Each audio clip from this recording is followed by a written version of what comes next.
seals our commitment in truly living the cooperative principles.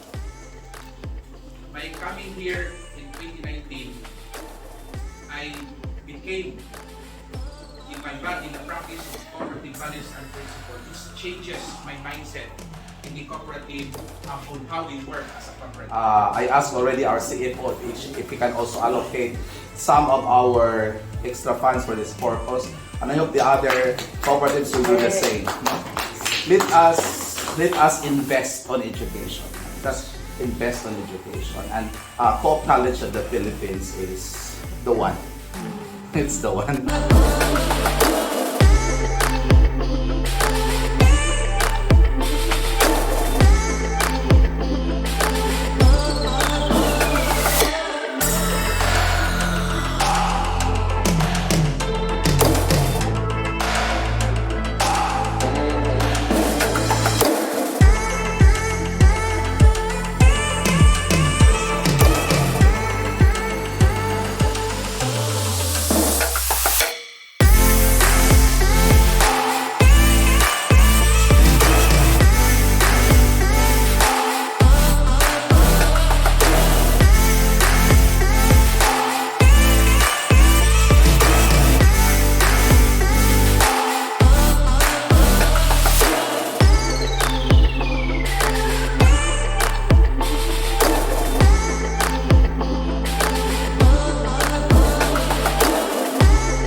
So alone I am weak, but with others I am strong.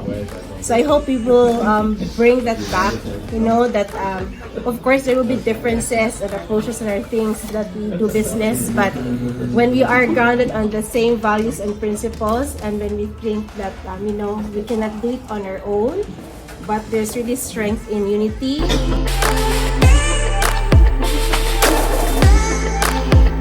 Philippines was a home of real cooperation, great leadership and great enthusiasm. And of course, let us thank also the counterpart from the Philippines, headed by Father Mansing.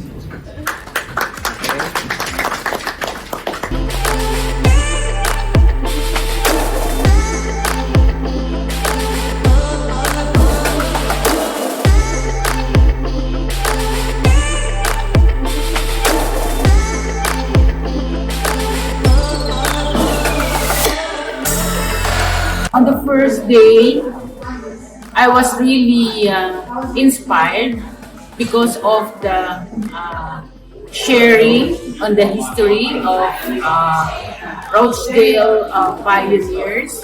And what I feel is that I was able to connect to my roots. I would like to sincerely thank Prince, Father Elmo, Sir Noel, the rest of clients, officers and staff for this very rare opportunity of being able to join in this Global Cooperative Executive Masterclass.